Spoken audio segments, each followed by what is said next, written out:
The young man is a legislator, was saying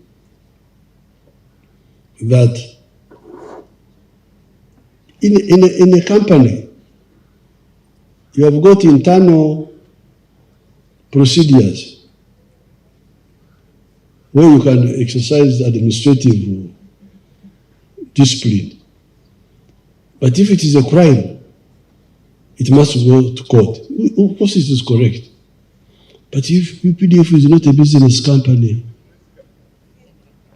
to find a member of parliament thinking that UPDF is a business company is really a disaster. So I want to congratulate Parliament. I want to congratulate the Speaker for saving us that big problem. Because there's no way UPDF soldiers can go to the magistrate courts once they have made mistakes in the barracks initially. It's not possible. I don't think it happens in other armies.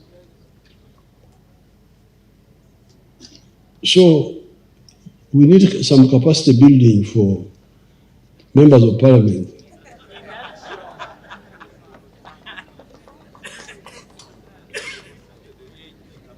To know what happens in the world. You cannot say UPDF is like a company. It's not a company.